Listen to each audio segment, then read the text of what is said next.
हाँ जी। कैसे हैं आप सब लोग। कल आप लोग का ऑडिट का पेपर कंप्लीट हो गया है, सीए फाइनल ऑडिट का।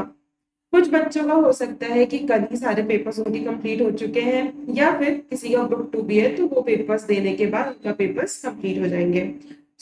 आज मैं क्या वीडियो लेकर के आई हूँ। ये वीडियो में मैं आप लोगों के साथ पूरे ऑडिट के पेपर को डिस्कस करने वाली हूँ।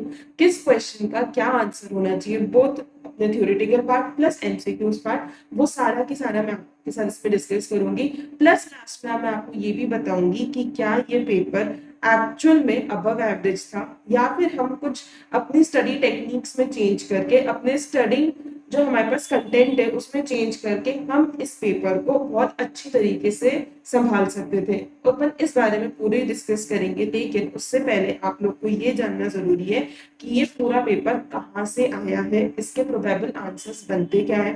देखो, अभी सजेस्टेड आंसर ना मेरे पास है ना आपके पास है, लेकिन जो क्वेश्चन हमारे सामने है उसके बेसिस पे एनालाइज करके मैंने बेस्ट पॉसिबल आंसर, एंड जितना मैं समझ पाई हूँ, जो आंसर मैं आपको बताने वाली हूँ वही कहीं ना कहीं हमारे सजेस्टेड में भी आने वाले हैं। तो उसके बेसिस पे मैं आपके साथ ये पूरा पेपर डिस्कस करने वाली हूँ, एंड लास्ट में मैं वो पूरा पूरा पेपर आपको दिखाने के बाद मैं आप लोगों के साथ ही डिस्कस करूंगी कि ये पेपर हमारा किस कैटेगरी में जाना चाहिए। राइट।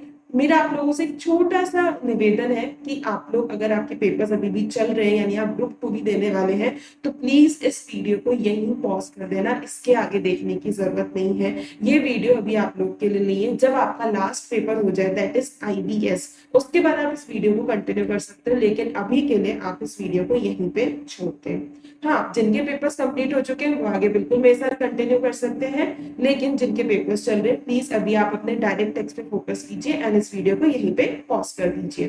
तो अपन अपने डिस्कशन को शुरू करते हैं। Let's begin. सबसे पहले हम देखेंगे हमारा थ्योरेटिकल पार्ट, कि हमारा जो 70 मार्क्स की थ्योरी होती है वो कहाँ कहाँ से आई है। सबसे पहला क्वेश्चन है 1A।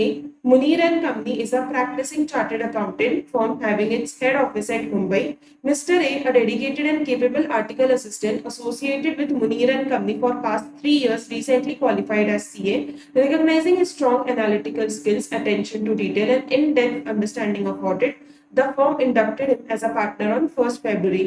मतलब जिसे अभी सिर्फ आर्टिकल्स थे वो सीए बना है, उसे आपने पार्टनर बना दिया डायरेक्टली, कोई एम्प्लॉय वगैरह नहीं, डायरेक्टली पार्टनर।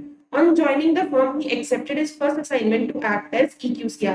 एंड उसे जो पहला असाइनमेंट ही मिला है वो कौन सा मिल गया, EQCR का, यानी एक एंगेजमेंट क्वालिटी कंट्रोल रिव्यूअर बन गया वो एक पर्टिकुलर ऑडिट का। और वो भी कौन सी, एक लिस्टेड एंटिटी की। देखो, रिव्यू किसी का भी हो सकता है, कंपल्सरी होता है कि लिस्टेड एंटिटी का हो, तो उसे रिव्यूअर बना दिया एक लिस्टेड एंटिटी के ऑडिट का, जिसने आज तक एक लिस्टेड एंटिटी की audit as an engagement partner कभी परफॉर्म नहीं करी। उसे डायरेक्टली आपने EQCR बना दिया, यानी उसे काम की कोई नॉलेज नहीं है कि एज एन एंगेजमेंट पार्टनर आपको कैसे एक लिस्टेड एंटिटी का काम करना होता है, ऐसी एंटिटी का आप डायरेक्टली रिव्यू करने वाले हो। मतलब कि बिल्कुल ये तो जो आपके बेसिक्स होते हैं उससे हटके काम कर दिया है इन्होंने।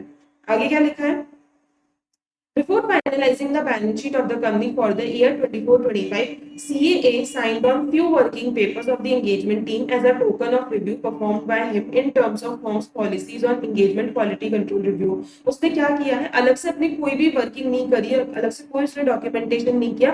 जो एंगेजमेंट टीम का डॉक्यूमेंटेशन था, उनके जो वर्किंग पेपर्स थे उसके ऊपर ही उन्होंने साइन कर दिया कि ओके ये मैंने वर्किंग पेपर को रिव्यू कर लिया है। जबकि जब अपन ने EQCR के बारे में पढ़ा है तो उसमें बहुत स्पेसिफिकली लिखा हुआ है कि आपको अपना डॉक्यूमेंटेशन अलग से करना होता है, उसमें पूरी चीजें लिखनी होती है कि आपके सामने इस तरह की कोई फैक्ट्स नहीं है कि आपको लगे कि आपको आगे इन डिटेल या फिर आपको कुछ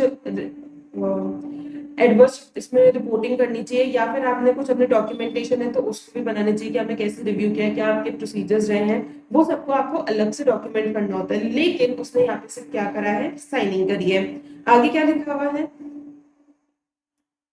He made no further documentation, assuming, उसने आगे कोई डॉक्यूमेंटेशन नहीं किया है, assuming that the team who performed the audit of the company was the same team who performed the audit for the financial year 23-24। मतलब उसने क्या मान लिया कि जो पिछले साल की ऑडिट टीम थी वही इस साल की ऑडिट टीम है, तो उनको पता है कि क्या डॉक्यूमेंटेशन होगा, किस तरह से उन्हें काम करना है, उन्हें सारे प्रोसीजर्स पता है, तो उसने अपना अलग से कोई भी डॉक्यूमेंटेशन करना जरूरी नहीं समझा कि एज एन रिव्यूअर मुझे क्या देखना चाहिए, क्या नहीं देखना चाहिए, क्या मुझे उसको प्रोसीजर्स आगे परफॉर्म करनी चाहिए। नहीं, उसने बस जो वर्किंग पेपर्स उनके ऊपर साइन कर दिया कि ओके मैंने को रिव्यू कर लिया है, जबकि ऐसा नहीं होता है। ये बहुत स्पेसिफिकली लिखा हुआ है कि एंगेजमेंट क्वालिटी कंट्रोल रिव्यूअर का डॉक्यूमेंटेशन सेपरेट होना चाहिए from the engagement team, but यहाँ ऐसा कुछ भी नहीं है, वर्किंग पेपर सेम ही, उसके ऊपर साइनिंग हो रखी है।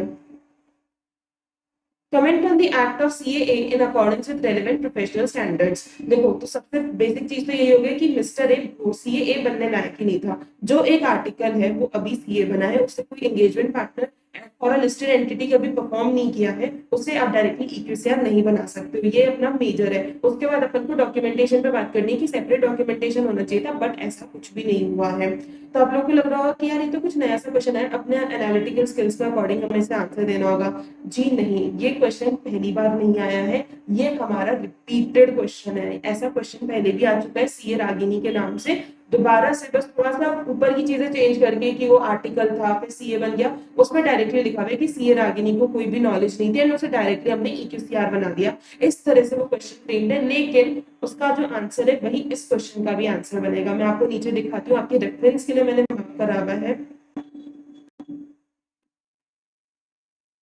This is the question which I am talking about. CA Ragini, इसमें भी सेम है, उसे EQCR बना दिया, उसमें भी बस टिकिंग करिए, signing on the same working papers, कोई अलग से वर्किंग पेपर्स उसके है नहीं, तो इसमें भी हमें कमेंट करके बताना है क्या उसको गिल्टी है या नहीं है। तो सेम आंसर आएगा, कोई भी चेंज नहीं है, ऊपर भी कमेंट था, इधर भी कमेंट है, हमें बिल्कुल सेम आंसर लिखना है, बस इसमें facts of the case change होंगे एज पर द सिचुएशन। बिल्कुल सेम आंसर है। सो अगर आप लोग को ये लग रहा है कि ये कुछ नया सा क्वेश्चन आया, नहीं, ये हमारा एक रिपीटेड क्वेश्चन है, एमटीपी अक्टूबर 23 में ये आ चुका था। ठीक है, सो पहला क्वेश्चन तो हमारा वो निकला जो कि एक रिपीटेड क्वेश्चन है, एंड उसके अकॉर्डिंग मैंने यहाँ पे और भी मार्किंग कर रखी है इन द शॉर्ट कि हमारे कौन कौन से इसमें एप्लीकेबिलिटी आएगी। एक तो SQC1 की and clause 8 and 9 of the part 1 of schedule second. Next question, CA Suba is a senior partner in a chartered accountancy firm in Mumbai. एक बात मुझे आप लोगों से बात करनी थी कि जो क्वेश्चंस हमारे रिपीटेड है, यानी उन जैसा क्वेश्चन पहले भी आ चुका है, उन क्वेश्चन के मैं इन डिटेल आंसर एनालिसिस में नहीं जाऊंगी, बिकॉज वो शेयर टाइम ऑफ वेस्ट है। वो पर्टिकुलर रेलेवेंट मैंने क्वेश्चंस एंड आंसर्स दोनों इस पीडीएफ में अटैच कर रखे हैं, तो आप अपने कन्वीनियंस के लिए बाद में उस पर्टिकुलर क्वेश्चन एंड आंसर को रेफर कर सकते हो कि हाँ ये हमारे लिए नया क्वेश्चन नहीं है, ऐसे सेम टू सेम क्वेश्चन या सिमिलर क्वेश्चन हमारे पास्ट में भी आ चुके हैं। जो नए क्वेश्चन होंगे या इनमें कुछ डिफरेंट एनालिटिकल चीज होगी, वो मैं आप लोग को एक्सप्लेन करूंगी। CA Suba is a senior partner in a chartered accountancy firm in Mumbai. She and few other CA firms, each specializing in different sectors, agreed to form a network to enhance their service portfolio and geographical reach. They applied to ICAI for network name approval, which is granted as Suba and affiliates. They are under the process of submitting relevant forms to ICAI for registration. देखो, ICI की जो council guidelines है उसमें एक chapter है, chapter number 15, उसको कहता है नेटवर्किंग के बारे में। एंड नेटवर्किंग के चैप्टर में ये अलाउड है कि कुछ सीए फर्म्स एक साथ मिलकर अपना एक नेटवर्क बना सकती है, अपने आप को थोड़ा सा रीच को बढ़ाने के लिए, अपने आप को पब्लिक करने के लिए, पब्लिसिटी बढ़ाने के लिए किस तरह से नेटवर्किंग करी जाती है। तो यहाँ पे यही लिखा हुआ है कि अगर आप नेटवर्क बनाना चाहते हो, आप नेटवर्क बना सकते हो, लेकिन उस नेटवर्क को आपको आईसीआई के पास रजिस्टर कराना होगा। एंड उस नेटवर्क का नाम हम क्या देते हैं, एंड एफिलिएट्स करके देते हैं। देखो, एंड एसोसिएट्स तो सीए फर्म्स के नाम के आगे यूज होता है, ये एबीसीएन एसोसिएट्स, पीक्यूआरएन एसोसिएट्स, लेकिन एंड एफिलिएट्स हमेशा सिर्फ नेटवर्क फर्म्स के आगे यूज होता है, यानी जो पूरे नेटवर्क होता है कि एबीसी, पीसीक्यू एंड ये सब जो मिलके एक नेटवर्क बना है, उस नेटवर्क का नाम हमने दे दिया यहाँ पे सुबा एंड एफिलिएट्स। तो यहाँ पे ये लिखा हुआ है कि हमारा जो नेटवर्क का नाम है वो क्या है, सुबा एंड एफिलिएट्स। एंड हम क्या कर रहे हैं, आईसीआई के पास से रजिस्टर कराने का काम कर रहे हैं। ठीक है, अभी तक तो सब कुछ विद इन द लॉ चल रहा है, प्रॉब्लम कहाँ आती है। Simultaneously, Measures RS and Associates, one of the member firm in the group, sign a collaboration agreement with an international accounting network based in Singapore. अब यहाँ पे क्या होगा कि जो इनका one of the member firm था, यानी सूबा एंड एफिलिएट्स में जो एक मेंबर फर्म थी आरएस एंड एसोसिएट्स, उसने एक कोलैबोरेशन एग्रीमेंट कर लिया विद द इंटरनेशनल नेटवर्क, मतलब कि वो एक बाहर के सीए फर्म्स के नेटवर्क से जाकर के मिल गई। Based on above facts, you are required to guide CA Suba and measures RS and Associates with regard to guidelines for networking issued by ICAI in respect of registration of network with entities in India and outside India. तो देखो, network guidelines क्या बोलती हैं कि अगर किसी CA firm को किसी नेटवर्क के साथ जुड़ना है तो वो किसी एक ही नेटवर्क के साथ जुड़ सकती है, वो दो नेटवर्क के साथ अपनी एसोसिएशन कभी भी नहीं कर सकती। तो सबसे पहली गलती तो यही है कि आरएस एंड एसोसिएट्स दो नेटवर्क के साथ जाकर के मिल जाती है। दूसरा अगला क्वेश्चन कि क्या जो हमारे आउटसाइड इंडिया नेटवर्क है क्या हम उनके साथ भी जाके एसोसिएशन कर सकते हैं क्या? यस, बिल्कुल कर सकते हैं, लेकिन ऐसे जो हमारे आउटसाइड इंडिया नेटवर्क्स है उनका हमें रजिस्ट्रेशन कराना होगा विद दी आईसीआई, जिसका फॉर्म नंबर डी है। आप उससे पूरा नेटवर्किंग गाइडलाइंस पढ़ सकते हो कि अगर हम किसी आउटसाइड इंडिया वाले नेटवर्क के साथ जाके मिलते हैं तो ऐसे पर्टिकुलर नेटवर्क को एक बार हमें जाकर के अपने आईसीआई को भी बताना होगा कि ऐसा आउटसाइड इंडिया नेटवर्क है जिसके साथ हमारा एसोसिएशन है, उसका एक बार रजिस्ट्रेशन हमें आईसीआई के साथ भी कराना होगा। राइट, देखो आईसीआई बाहर के जितने भी नेटवर्क है उनको अपने पास रजिस्टर नहीं करवाता है। जिन इंडियन फर्म्स का बाहर के नेटवर्क के साथ एसोसिएशन होता है सिर्फ उन्हीं नेटवर्क्स को आईसीआई चाहता है कि उनके पास रजिस्टर हो, उनको उनके बारे में जानकारी हो। तो यही अपने पास लिखा हुआ है और अपन को यही सारी बातें अपने आंसर में भी लिखनी थी। तो देखो चैप्टर नंबर 15 है networking guidelines. Only one network, यानी आप किसी से एक ही नेटवर्क के साथ एसोसिएट हो सकते हो, तो सबसे पहले गलती। और दूसरा फॉरेन नेटवर्क है तो उसे रजिस्टर कराना होगा विद दी आईसीआई। इन दोनों बातों पे हमें इस पूरे आंसर को फ्रेम करना था। इस क्वेश्चन में भली से बच्चों को लग सकता है कि ना मैम ये ऐसा क्वेश्चन था जो हमें नहीं आता था, हमें इतना नेटवर्किंग गाइडलाइंस के बारे में नहीं पता था, क्योंकि जनरली बच्चे अभी भी क्या करते हैं प्रोफेशनल स्टैंडर्ड्स ही प्रोफेशनल एथिक्स हमारा क्वेश्चन था। प्रोफेशनल एथिक्स में क्लॉजेस को बहुत अच्छे से कर लेते हैं, शेड्यूल 1 शेड्यूल 2 बहुत एकदम रट लेते हैं उसे, लेकिन जो उसके बाकी के इधर उधर की चीजें होती है, एथिकल स्टैंडर्ड बोर्ड के डिसीजंस हो गए, काउंसिल जनरल गाइडलाइंस के चैप्टर्स हो गए, उन्हें छूट देते हैं। लेकिन आईसीआई का ट्रेंड चेंज हो रहा है, वो क्लॉजेस पे ध्यान देता है, जो शेड्यूल्स उन पे ध्यान देता है, लेकिन अब वो जो अदर कंटेंट है चैप्टर का उन पे भी फोकस करता है कि भाई वो काउंसिल जनरल गाइडलाइंस को पूछ ले। एंड आप देखोगे तो जनरली अब एक दो अटेम्प्ट से तो ये हो ही रहा है कि काउंसिल जनरल गाइडलाइंस से किसी एक चैप्टर से तो क्वेश्चन बनाकर देता ही देता है। इवन एमटीपी आरटीपी में कहीं ना कहीं उनसे रिलेटेड क्वेश्चन हमें मिल ही जाता है। तो अब आप इनको नहीं छोड़ सकते हो। आपके लिए दो मेन चीजें और आ चुकी हैं, एक तो काउंसिल जनरल गाइडलाइंस के चैप्टर्स आ चुके हैं, एक एथिकल स्टैंडर्ड बोर्ड के डिसीजंस आ चुके हैं, एंड एक नोटलार आ चुका है, non compliance laws and regulations, वो भी अब बहुत ज्यादा इंपॉर्टेंट हो चुका है। तो ये कुछ कॉर्नर ऑफ द चैप्टर्स है जो आपको बिल्कुल भी नहीं छोड़ने चाहिए। ये क्वेश्चन आप लोग को प्रॉब्लम इसलिए लगी होगी क्योंकि हमने काउंसिल जनरल की गाइडलाइंस पढ़ी नहीं। अगर हम उन्हें पढ़ते तो उसमें नेटवर्किंग गाइडलाइंस में बहुत इजी उसमें लिखा हुआ है कि हमें क्या चीज फॉलो करनी चाहिए, कहाँ हमें कैसे एसोसिएशन करना चाहिए। तो अगर आपने कॉर्नर ऑफ द बुक्स पढ़े होते तो ये बिल्कुल आ जाता, लेकिन अगर आपने सिर्फ शेड्यूल्स पढ़े तो हाँ ये क्वेश्चन है जो आपको डिफिकल्ट लग सकता है कि बच्चे को क्लिक नहीं हो कि इसमें हम क्या आंसर करेंगे। ठीक है, एंड इसमें कहीं भी डायरेक्टली लिखा हुआ नहीं कि प्रोफेशनल एथिक्स का क्वेश्चन है। अगर उसे नेटवर्क के बारे में पता नहीं होगा तो वो बहुत ही डिफिकल्ट है कि वो प्रोफेशनल एथिक्स तक पहुंच सके कि यही इस चैप्टर से उठ के आया है। But yes, it is the question of professional ethics. तो इस क्वेश्चन को मैं अपनी तरफ से एक एवरेज में रख रही हूँ, बच्चों की अंडरस्टैंडिंग को समझ के कि बच्चे इसे एक बार में शायद क्रैक नहीं कर पाएंगे अगर उन्होंने अदर कंटेंट को नहीं देखा होगा, तो इसलिए मेरे अकॉर्डिंग ये एवरेज में जाता है। Next, AZ Industries Limited, an Indian pharmaceutical company having its corporate office in Mumbai, is engaged in developing, manufacturing, and globally marketing a broad range of pharma products. During financial year 24-25, in pursuit of company's research and development drive for developing their core product portfolios, two companies with KK Limited, a wholly owned subsidiary company, and OP Limited, a jointly controlled entity, were amalgamated with AZ Industries Limited. यानी ये दो companies थी वो amalgamate हो गई with the AZ Limited. PPP and Associates Chartered Accountants are the principal auditors of the company. यानी कि AZ की audit कौन करता है? ये PPP and Associates. The audit of KK Limited and OP Limited was conducted by respective auditors of those companies. And जो बाकी की दो कंपनीज है जो अमालगमेट हुई है उनके ऑडिट कौन करता है? उनके रिस्पेक्टिव ऑडिटर्स करते हैं। यानी अब ये कौन सा केस बन गया? एक तो प्रिंसिपल ऑडिटर का यानी पीपीपी एंड एसोसिएट्स का, एंड बाकी जो दो कंपनी जो अमालगमेट हुई है वो क्या हो गए? हमारे अदर ऑडिटर्स हो गए। यानी ये कहीं ना कहीं हमारे कहाँ पे डायरेक्ट हो रहे? ऐसे 600 की तरफ डायरेक्ट हो रहे using the work of another auditor. The consolidated financial statements of AZ Limited consist of financial statements and financial information of both these companies to whom CARO 2020 is applicable. यानी अब देखो अगर consolidated report बन रही है, consolidated financial statements बन रहे हैं तो उनमें तो सारा डेटा है, यानी amalgamated companies का भी डेटा है. The auditor of said companies have given qualification in their CARO report. यानी जो दो हमारी amalgamated companies है यानी कि ये वाली KK Limited and OP Limited, इनके CARO report में कुछ क्वालिफिकेशन है. Caro report on the standalone financial statements for the financial year 24-25 as under. अब देखो यहाँ पे उन्होंने वो क्वालिफिकेशन लिख रखी है कि के लिमिटेड में क्या क्वालिफिकेशन है एंड ओपी लिमिटेड में क्या क्वालिफिकेशन है, वो आप देख सकते हो क्या लिखा हुआ है। अपन नीचे में पढ़ते हैं क्या है। In respect of AZ limited यानी जो हमारी प्रिंसिपल एंटिटी है, the principal auditor has given adverse mark in the standard financial statement of the company in respect of clause 3, यानी जो स्टैंडर्ड फाइनेंशियल स्टेटमेंट्स है उसकी कारो रिपोर्ट में भी क्वालिफिकेशन है in the clause number 3 related to some immovable properties. The engagement partner CAP is in the process of finalizing the consolidated audit report. Guide CAP how he will report on the matter stated above in terms of reporting requirements under paragraph 3 of CARO 2020. तो अब देखो आपके सामने तीन qualifications है। दो qualification तो हमारी अमालगमेटेड कंपनी से रिलेटेड है एंड एक हमारी क्वालिफिकेशन है relating to the principal entity. तो अब ये पूछा जा रहा है कि आपकी जो कंसोलिडेटेड कारो रिपोर्ट बनेगी उसमें आप इन तीन क्वालिफिकेशंस को किस तरह से दिखाओगे।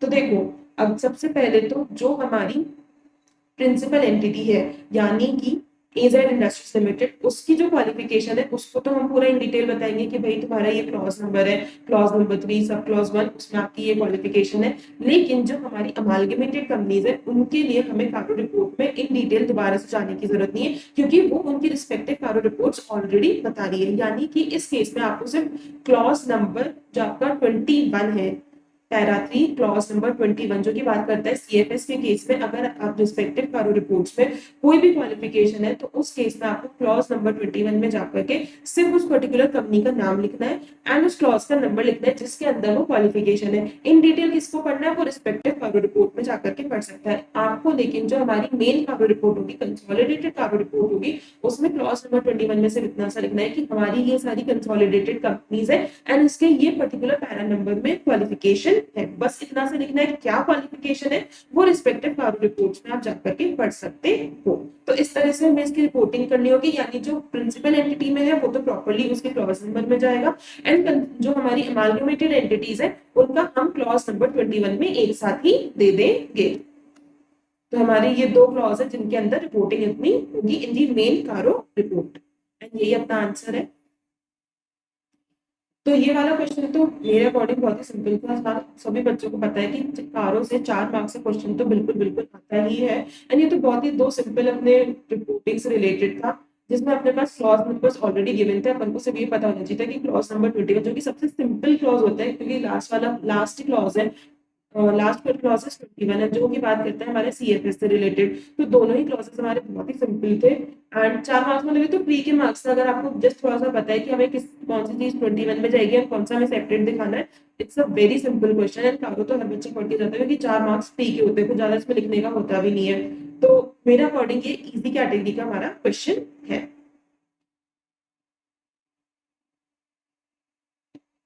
Next, AJ Private Limited is a company involved in the business of textile manufacturing and having its factory at Noida. The business of the company is spread across India. Due to the recent fire incidents, the local authority of Noida passed a regulation wherein it is compulsory for any organization in its jurisdictional area to have a valid fire no objection certificate, यानी आप company के पास क्या होना चाहिए, fire NOC होना चाहिए। You are appointed as statutory auditor of the company for financial year 24-25. During initial risk assessment phase, you observe that company is not in possession of fire NOC. जब हमने अपनी RAP करी तो आपको पता चला कि कंपनी के पास फायर एनओसी नहीं है। You approached TCWJ regarding this matter and requested them to provide their justification. They are of the opinion that obtaining fire NOC is outside the purview of the financial statements. हमने जाकर के ये बताया TCWJ को, TCWJ हमें क्या बोलते हैं, तो हमारा काम फाइनेंशियल स्टेटमेंट देखना है, फाइनेंशियल स्टेटमेंट से रिलेटेड लॉज एंड रेगुलेशंस में हमें बताने का है। ये जो हमारे अदर मैटर्स है ना इसमें तुम्हें ध्यान देने की जरूरत नहीं है, ये हम खुद देख लेंगे, ये टीसीडब्ल्यूजी ने बोला ऑडिटर को। Hence you are not required to look after this aspect.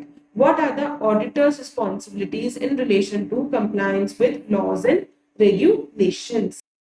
तो अब ये हमारा कौन सा लॉज एंड रेगुलेशन हो गया जिसका डायरेक्ट इम्पैक्ट तो नहीं है फाइनेंशियल रिपोर्टिंग पे, लेकिन इसका इम्पैक्ट मटेरियल जरूर हो सकता है बिकॉज आपके पास वैलिड फायर एनओसी नहीं है। तो ऐसे केस में आप पे कुछ पेनल्टी आ सकती है, आप पे कोई कोर्ट केस चल सकता है जिसकी वजह से वो आपके फाइनेंशियल स्टेटमेंट्स को एडवर्सली इम्पैक्ट कर सकते हैं। तो ऐसा तो नहीं है कि ऑडिटर को ध्यान नहीं देना चाहिए, ऑडिटर की रिस्पॉन्सिबिलिटी है ध्यान देने की। तो अब यहाँ पे यही पूछा जा रहा है हमारी क्या रिस्पॉन्सिबिलिटीज है in relation to compliance with laws and regulations. तो आप लोग को फिर लग रहा होगा कि यार ये तो मैम कुछ नया सा क्वेश्चन है, जबकि नहीं, ये एक रिपीटेड क्वेश्चन है, ये तो बहुत बार आ चुका है कि आपको ये लॉस लॉस में नॉन कंप्लायंस मिला था जो कि रिलेटेड नहीं है डायरेक्टली हमारे फाइनेंशियल स्टेटमेंट से। तो मैनेजर ने बोला कि दूर रहो, लेकिन हमारी क्या रिस्पॉन्सिबिलिटी बनती है, कमेंट करके हमें बताइए। तो ये हमारा रिपीटेड क्वेश्चन है। ऐसा ही सेम क्वेश्चन मैंने नीचे आप लोग को मार्क करके भी दिया है, आप भी पूरा आंसर पढ़ सकते हो, बस आपको facts of the case change करने पड़ेंगे according to the given situation. बाकी यही अपना आंसर इसमें भी बनेगा। ठीक है, तो ये भी हमारा one of the repeated question है। अगर आपने किसी भी टीचर का क्वेश्चन बैंक अच्छे से किया होगा, या मैंने भी आपको जो पीडीएफ प्रोवाइड करा है वो भी आपने अगर अच्छे से करे होंगे, तो उसमें भी आपको ये क्वेश्चन मिल जाएगा। ये जो मैंने नीचे आपको स्क्रीनशॉट लगाया है, ये मेरे पर्टिकुलर क्वेश्चन बैंक का स्क्रीनशॉट है कि आपको आराम से प्रॉब्लम नहीं हो, इसी पीडीएफ में आपको सारे रिलेवेंट आंसर्स मिल जाए। ठीक है, तो ये भी हमारा एक रिपीटेड क्वेश्चन है। बच्चों ने अगर क्वेश्चन बैंक अच्छे से किए होंगे तो वो आराम से अटेम्प्ट भी कर पाए होंगे। Next question. FNF Associates Chartered Accountants are appointed as statutory auditor of TQR Limited, an unlisted company for financial year 24-25. Net worth of company has remained at 500 crores. CAF is engagement partner for audit of company. During audit, CAF become aware of an imminent breach of law that would cause substantial harm to investors, creditors, and employees. He discussed this matter with Mr. X, who was one of the senior most directors of the company, who also happened to be a chartered accountant. He is of the view that it is the responsibility of Mr. X, being a senior professional accountant, to respond to such non-compliance of law. However, Mr. X is of the view that there is no responsibility casted on him for responding to the aforesaid non-compliance. In view of the following, comment on the contention of Mr. X in terms of relevant sections of the revised code of ethics. तो यहाँ से हमें समझ में आ रहा है कि ये कहीं ना कहीं हमारे प्रोफेशनल एथिक्स की बात कर रहा है। एंड अगर हम प्रोफेशनल एथिक्स की बात करें तो non compliance with laws and regulations, ये एक ऐसा हमारा टॉपिक है जो कि बात करता है हमारा regarding the imminent breach of law. यानी हमारा कहाँ से क्वेश्चन उठ के आया, नो क्लास से क्वेश्चन उठ के आया। देखो अभी तक अपन ने पूरा जितना पेपर को पढ़ा है, तो प्रोफेशनल एथिक्स का एक तो हमारा जो क्वेश्चन नंबर 1A था, जिसमें ये था कि आप EQCR डायरेक्टली उसे बना दिया। एक तो उसमें हमारे क्लॉज 8 एंड 9 की बात हुई है। उसके बाद से हमारे जो भी क्वेश्चंस आए हैं वो क्लॉजेस से रिलेटेड नहीं है, सब इधर उधर की चीजों से। एक नेटवर्किंग गाइडलाइंस का हो गया एंड दूसरा हमारा न्यूक्लियर का हो गया। यानी कि आंसर ये बार बार बता रहा है कि आपसे अगर प्रोफेशनल एथिक्स में शेड्यूल्स को कर लोगे तो आपका काम नहीं चलेगा, आपको अदर जो कंटेंट है, चैप्टर्स हैं, उसमें सब टॉपिक्स है, उनको भी अच्छे से देखना ही पड़ेगा। यानी अब ये कौन सा क्वेश्चन है, हमारा न्यूक्लियर का क्वेश्चन है। एंड न्यूक्लियर में क्या लिखा हुआ है, अगर आप एक सीए हो और किसमें हो, सर्विस में हो, तो आपकी रिस्पॉन्सिबिलिटी है ऐसे केसेस पे रिस्पॉन्ड करने की, इमिनेंट ब्रीच ऑफ लॉ पे रिस्पॉन्ड करने की, in the case of listed company only. यानी अगर आप सर्विस में हो तो आपको ऐसे चीजों पे रिस्पॉन्ड करना होगा, ध्यान देना होगा in the case of listed company only. And यहाँ पे हमारा क्या, अनलिस्टेड कंपनी। देखो ये सीनियर मोस्ट डायरेक्टर है, वो तो उसमें कवर हो रहा है बिकॉज डायरेक्टर्स की मैनेजरियल पर्सन वो सबकी सब हमारे सीनियर मोस्ट प्रोफेशनल्स में आते हैं एंड उन पर रिस्पॉन्सिबिलिटी होती है। लेकिन उसकी केस में कंपनी हमारी कौन सी होनी चाहिए, लिस्टेड कंपनी होनी चाहिए। अब दूसरी बात करते हैं कि अगर आप एक प्रैक्टिस में हो, यानी हम किसकी बात कर रहे हैं, CAF की बात कर रहे हैं, क्या उसकी रिस्पॉन्सिबिलिटी है क्या, तो उसकी भी रिस्पॉन्सिबिलिटी नहीं है बिकॉज यहाँ पे भी क्या लिखा हुआ है, एक लिस्टेड कंपनी होना चाहिए एंड उसकी नेटवर्क कितनी होनी चाहिए, 250 करोड़ की होनी चाहिए। देखो 1 सेकेंड, हाँ, तो मैं आपको क्या बोल रही थी कि अगर आप इन प्रैक्टिस भी हो तो आप कौन से होने चाहिए, एक लिस्टेड कंपनी की ऑडिट कर रहे होने चाहिए एंड उस लिस्टेड कंपनी की नेटवर्क कितनी होनी चाहिए, 250 करोड़ या उससे ज्यादा की होनी चाहिए। यहाँ पे 500 करोड़ है, वो तो ठीक है, आप उस लिमिट को पार कर रहे हो, लेकिन ये लिस्टेड कंपनी नहीं है, एक अनलिस्टेड कंपनी है। तो ऐसे केस में जो इन प्रैक्टिस हमारा सी है उसकी भी रिस्पॉन्सिबिलिटी नहीं है टू रिस्पॉन्ड करना। लेकिन हमारा क्वेश्चन क्या पूछा गया है, कंटेंशन ऑफ मिस्टर एक्स सही है क्या, मिस्टर एक्स क्या है, हमारा senior most director. Mister x क्या बोल रहे हैं कि उनकी कोई रिस्पॉन्सिबिलिटी नहीं है। तो अगर सिर्फ हम मिस्टर एक्स की बात करें तो उनका कंटेंशन बिल्कुल सही है बिकॉज उनकी कोई भी रिस्पॉन्सिबिलिटी नहीं है, बिकॉज ये कंपनी लिस्टेड कंपनी नहीं है। तो पहला क्वेश्चन तो यही हो गया इसका आंसर कि उनकी रिस्पॉन्सिबिलिटी सही नहीं है एंड उनका कंटेंशन बिल्कुल ठीक है। What documentation are required to be prepared by CAF regarding non-compliance observed over and above the requirements under the applicable standards on auditing? तो अब ये देखो हमारा डायरेक्ट जो हमारा मॉड्यूल है उसमें से ही क्वेश्चन उठ करके आया है, मतलब कि डायरेक्ट बैक क्वेश्चंस में गिवन नहीं है, लेकिन जो उसका कंटेंट गिवन है उसी में से क्वेश्चन बन गया है। बट हाँ, मैं इस पार्ट को जरूर मान सकती हूँ कि बच्चे शायद इतना इन डेप्थ जाकर के कि भाई डॉक्यूमेंटेशन में क्या है वो नहीं पढ़ पाए। तो ये एक ऐसा क्वेश्चन हो गया कि ये वाला तो पार्ट फिर भी बच्चे कर ले अगर उन्होंने नोकलार को थोड़ा ऊपर ऊपर से पढ़ा है, लेकिन सेकंड पार्ट को आंसर करना थोड़ा सा डिफिकल्ट है बिकॉज ये बहुत ज्यादा इन डेप्थ जाकर के उन्होंने ये क्वेश्चन बनाया है। तो इसका आंसर मैंने वैसे ऊपर आपको यहाँ मार्क करके दे रखा है, आप अपनी रेलेवेंस के लिए पढ़ सकते हो। लेकिन हाँ, अगर मैं एक एग्जामिनेशन हॉल में बच्चे बैठे हुए बच्चे की बात करूँ तो हाँ, उसके लिए थोड़ा सा डिफिकल्ट है इस पर्टिकुलर सेकेंड पार्ट को अटेम्प्ट करना। वो यहाँ पे आके अटक सकते हैं, उसे ये पर्टिकुलर पॉइंट्स माइट भी याद नहीं है बिकॉज जनरली अगर मैं एज अ स्टूडेंट भी बात करूँ, मैं जब पढ़ रही थी तो मैंने भी इन पॉइंट्स पे ध्यान नहीं दिया था, मैंने भी इनको ओवरलुक किया था। तो ऐसे बहुत सारे पॉइंट्स होते हैं जो बच्चे नहीं पढ़ पाते हैं, तो ये वन ऑफ द पॉइंट है एंड उसी में से क्वेश्चन बन के आ गया। तो आप ऐसा कह सकते हैं कि थोड़ा सा हमारा कहीं ना कहीं बैड लक हो गया, बट ठीक है, फिर भी हमारे सिर्फ 3 मार्क्स का ही पोर्शन है जो हम अटेम्प्ट नहीं कर पा रहे। इसका जो 2 मार्क्स का क्वेश्चन था वो तो हमने फिर भी अटेम्प्ट अच्छे से कर ही लिया है। तो आप इसे कह सकते हो कि ये हमारा इजी टू एवरेज के बीच में हमारा रेंजिंग है, क्योंकि हम आधा क्वेश्चन हम यहाँ हैंडल कर पाए हैं एंड बाकी का बचा हुआ हम आधा क्वेश्चन हैंडल नहीं कर पा रहे हैं।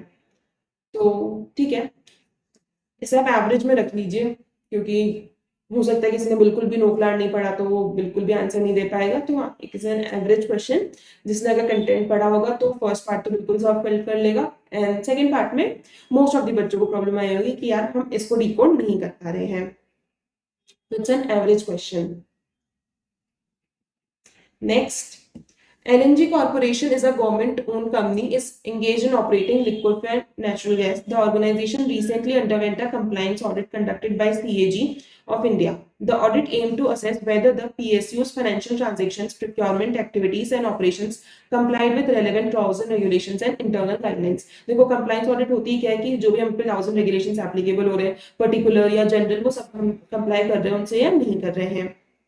In context of the above, you are required to explain the concept of compliance audit and its perspective. तो देखो concept of compliance audit तो यही है कि हम ये चेक करना कि जो भी हम पे relevant laws and regulations applicable हो रहे हैं, क्या हम उनसे comply कर रहे हैं कि नहीं कर रहे, उसे चेक करना। अब आता है कि उसका perspective क्या है। तो देखो compliance auditing का perspective क्या रहता है, या तो हमारे जो financial statements है उसी के साथ कर लें, या फिर हम अलग से compliance auditing करा लें, या फिर वो performance auditing के साथ हो जाए। ये 3 इसके perspective है, डायरेक्टली हमारे मॉड्यूल में given है under the heading of compliance audit। आगे, what shall be the concern of the auditor when undertaking compliance audit? तो वो दोनों क्या है, रेगुलरिटी एंड प्रोप्राइटी। आप लोग को लग रहा होगा कि मैम आपको ये आंसर कैसे पता है, आपको मेन कीवर्ड्स ही पता होने चाहिए। इसमें 2 मेन कीवर्ड्स हमारे क्या थे, पर्सपेक्टिव। पर्सपेक्टिव से आप ये 3 पॉइंट्स आइडेंटिफाई कर सकते हो एंड यहाँ पे ये जो कंसर्न वर्ड है इसी से आप ये रेगुलरिटी एंड प्रोप्राइटी को फाइंड आउट कर सकते हो। देखो ऊपर ये जो पूरा लिखा हुआ है इसका कोई मतलब नहीं है इस पैराग्राफ का। अगर आपके सामने ये पैराग्राफ नहीं भी होता एंड आपके सामने डायरेक्टली ये दोनों क्वेश्चंस होते तो भी आप इसका आंसर लिख सकते थे, बिकॉज इसका कोई भी रेलेवेंस नहीं है related to the above case study. आपको ये पता है पर्सपेक्टिव डायरेक्टली हमारा थ्योरी बेस्ड क्वेश्चन है, कंसर्न्स आपको पता है तो ये भी हमारा डायरेक्टली थ्योरी बेस्ड क्वेश्चन है। तो हाँ, मैं ये जरूर बोल सकती हूँ कि आईसीएआई हर चैप्टर को बहुत ही अच्छे से कवर कर रहा है। कुछ ऐसे छोटी छोटी टॉपिक्स है जो बच्चे ओवरलुक कर जाते हैं, उनसे भी कैच करके वो इतना इन डेप्थ जाकर के, या फिर हो सकता है कि भाई कंप्लाइंस अथॉरिटी गई हो कि देखो बिल्कुल ही लास्ट में जाकर के, क्योंकि बच्चा फ्रस्ट्रेट हो जाता है स्टैंडर्ड्स को लेकर के, प्रोफेशनल एथिक्स को लेकर के, बाद भी आकर के इस पीएसयू ऑडिट तक थोड़ा सा फ्रस्ट्रेशन में हो सकता है कि बच्चे से छूट जाए। एज ए स्टूडेंट पर्सपेक्टिव में बता रही हूँ आप लोग को, तो हाँ, ये भी आप एज एन एवरेज क्वेश्चन में रख सकते हो। माइट भी अगर किसी ने ये छोड़ा हो दिस पर्टिकुलर टॉपिक, तो ये तो मैं जरूर कहूंगी कि आईसीएआई ने कवरेज बहुत अच्छा किया है एंड उन टॉपिक्स को जरूर उन्होंने छेड़ा है जो बच्चे जनरली उसे पता है कि ओवरलुक कर ही जाते हैं, उन टॉपिक्स पर क्वेश्चन बनाए हैं। तो इसलिए तो आईसीएआई हमेशा कहता है कि हम स्टडी मटेरियल में से कुछ भी पूछ सकते हैं।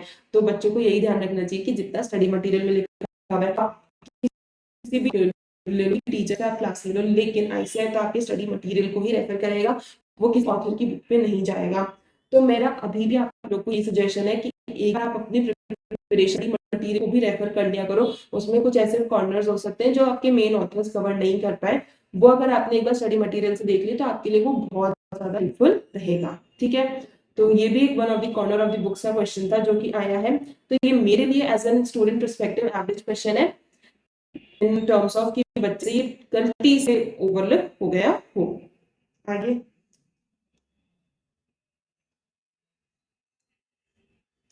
measures, CAs and associates chartered accountants are appointed as auditors for CFS of King Limited for financial year. Pawan Limited, Rook Limited, Bishop Limited, Q Limited are subsidiaries. सारी सब्सिडीज हैं। CFS consist of financial statements and financial information of these subsidies audited by other auditors. अब यहाँ पे भी other auditors हैं। Such financial statements, financial information, and auditor's report of subsidiaries have been furnished by management of King Limited to them. Following further information is also available in respect of these subsidiaries for the financial year 24-25. तो देखो अब अपने पास क्या given है, other auditors ने इन सारी subsidies की audit करी है एंड इन अदर सब्सिडीज के क्या डेटा है in respect of total asset, total revenue, net cash outflows, वो सब यहाँ पे गिवन है। One subsidiary queen limited is located outside India. ये जो क्वीन लिमिटेड है ये तो भारत की मतलब लोकेटेड हमारी सब्सिडरी है, यानी foreign subsidiary. whose financial statements have been prepared in accordance with accounting principles generally accepted in the respective country। यानी ये बाहर के देश में जो उनके गैप्स है जनरली एक्सेप्टेड अकाउंटिंग प्रिंसिपल्स उनके अकॉर्डिंग ही इसके फाइनेंशियल स्टेटमेंट्स बने हुए हैं and which has been audited by auditors in respective country under generally accepted auditing standards applicable. And इसकी ऑडिट भी क्या हुई है, बाहर ही हुई है, जो उनके ऑडिटिंग स्टैंडर्ड्स है उन्हीं के अकॉर्डिंग हुई है, यानी इंडिया का कुछ भी नहीं है, अकाउंटिंग प्रिंसिपल्स भी नहीं है, ऑडिटिंग स्टैंडर्ड्स भी नहीं है।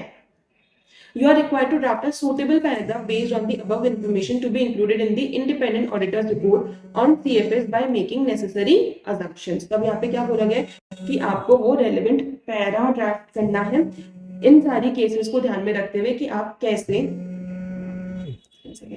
तो आप कैसे अपना पूरा पैरा बनाओगे इन respect of all the portions. यानी आपकी 4 सब्सिडीज है, चारों सब्सिडीज के ऑडिट दूसरे ऑडिटर्स ने करी है, एक सब्सिडी हमारी फॉरेन सब्सिडी है जिसके अकाउंटिंग प्रिंसिपल्स भी बाहर के एंड ऑडिटिंग स्टैंडर्ड्स भी बाहर के। तो ऐसे केस में आपका क्या पैराग्राफ फॉर्म होना चाहिए। तो ये क्वेश्चन भी हमारा एक रिपीटेड क्वेश्चन है एंड ये हमारा ICAS स्टडी मटेरियल का ही क्वेश्चन है। मैं आपको ऊपर से बताती हूँ, ये हमारा टेस्ट योर नॉलेज का थर्ड क्वेश्चन है, यानी कि ICAS स्टडी मटेरियल से डायरेक्टली क्वेश्चन उठ करके आए। ऑब्वियसली नाम, अमाउंट्स वो सब चेंज होके आए, लेकिन जो हमें पैराग्राफ फॉर्म करना है वो तो सेम रहेगा। आपको facts of the case he change करने हैं पैरा के अंदर, बाकी सब तो बिल्कुल सेम जाएगा। तो मैंने इसमें जो मेन आपको पॉइंट्स ध्यान रखने इन ड्राफ्टिंग द पैराग्राफ वो नीचे लिख रखे। सबसे पहले तो ये हमारा पैराग्राफ किसके अंदर बनेगा, under the other matter paragraph ऐसे 706। देखो कैम के अंदर जाएगा नहीं, कोई ऐसे मेजर हमने जाकर के TCWG को रिपोर्टिंग करी नहीं, उनको बताया नहीं है, तो इसको हम किसमें डालेंगे, कैम में नहीं डाल सकते हैं। एम्फेसिस और मैटर पैराग्राफ में जाएगा नहीं बिकॉज इसके बारे में फाइनेंशियल स्टेटमेंट्स में कुछ भी नहीं लिखा हुआ, इसका डायरेक्टली रिपोर्टिंग इसलिए किसमें होगी, अदर मैटर पैराग्राफ में होगी। अब अदर मैटर पैराग्राफ में आप इसे किस तरह से फॉर्म करोगे, सबसे पहले तो मैग्नीट्यूड ऑफ पोर्शन, यानी ये जो डेटा गिवन है ना, ये हम बताएंगे कि देखो ये 4 सब्सिडी है, इसकी ऑडिट मैंने नहीं करी है, इसकी ऑडिट दूसरे ऑडिटर्स ने करी है, उनका असेट्स ये है, रेवेन्यू ये है, नेट कैश आउटफ्लोज ये है। तो सबसे पहले तो मैग्नीट्यूड ऑफ पोर्शन बताएंगे, फिर फैक्ट अबाउट क्वीन लिमिटेड के बारे में बताएंगे कि भाई ये फॉरेन सब्सिडी, इसके अकाउंटिंग प्रिंसिपल बाहर के, अकाउंट ऑडिटिंग स्टैंडर्ड्स बाहर के। फिर हम अजम्पशन लेंगे इसमें, क्योंकि यहाँ पे लिखा हुआ भी है by making necessary assumptions। तो इसमें assumption क्या लेंगे कि जो क्वीन लिमिटेड के फाइनेंशियल स्टेटमेंट्स है इसका कन्वर्जन किसने किया है, मैनेजमेंट ने किया है। assumption conversion done by the management and उसके बाद हम लास्ट में क्या लिखेंगे कि जो मैनेजमेंट ने कन्वर्जन किया है वो कन्वर्जन एडजस्टमेंट्स हमने चेक करे हैं, उसमें हमें कोई भी गलती फाइंड आउट नहीं हुई है। अब वो जो हमारे ओरिजिनल स्टेटमेंट्स थे जो कि हमारे बाहर के स्टैंडर्ड्स के अकॉर्डिंग बने हुए थे, उनमें अगर कोई गलती होगी तो वो उसके लिए हम जिम्मेदार नहीं है, उसकी ऑडिट बाहर के लोगों ने करी है, वही उसके लिए जिम्मेदार है। उनका जो कन्वर्जन हुआ है वो कन्वर्जन एडजस्टमेंट्स जरूर हमने चेक करे, वो हमारे अकॉर्डिंग बिल्कुल सही है, लेकिन अगर मेन फिगर ही खराब है तो उसकी रिस्पॉन्सिबिलिटी हमारी नहीं है।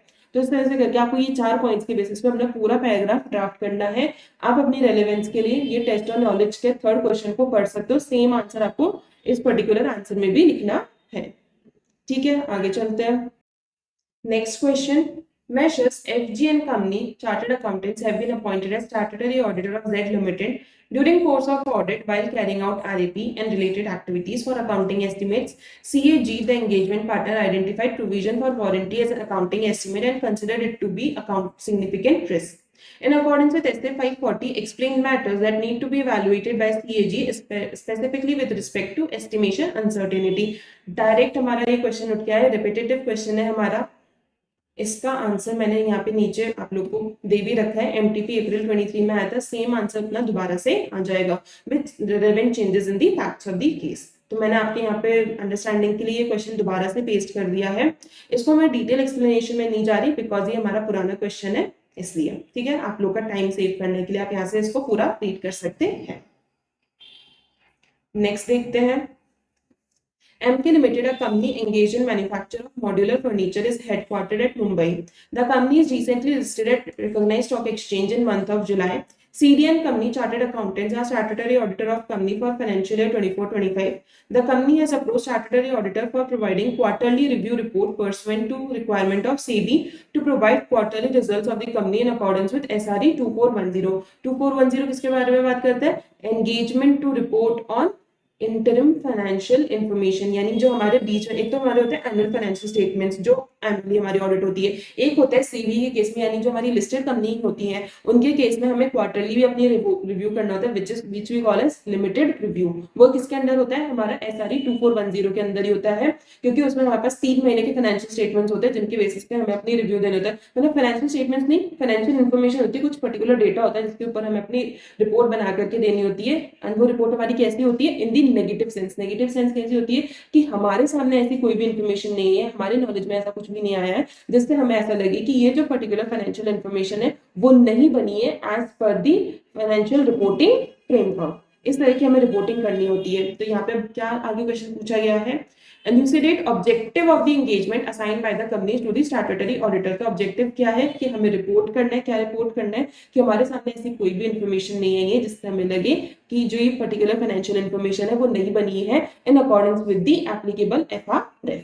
तो हमें यही अपना ऑब्जेक्टिव में लिखना है। प्लस इसमें आप ये भी लिख सकते हो कि लिमिटेड रिव्यू है, ये डिफरेंट होता है फ्रॉम द ऑडिट। इसमें हम कंक्लूजन देते हैं, ओपिनियन नहीं देते। ये हमारा रीजनेबल कंक्लूजन होता है and as compare to audit जिसमें हम ओपिनियन देते हैं। प्लस इसमें आप ये भी लिख सकते हो कि इसमें हमारे लिमिटेड प्रोसीजर्स रहते हैं, यानी हम इंक्वायरी करते हैं, एनालिटिकल प्रोसीजर करते हैं, जबकि हम ऑडिट में क्या करते हैं? इन द डिटेल प्रोसीजर रहते हैं, TODs करते हैं, TOCs करते हैं। यहाँ पे इस तरह का नहीं होता है।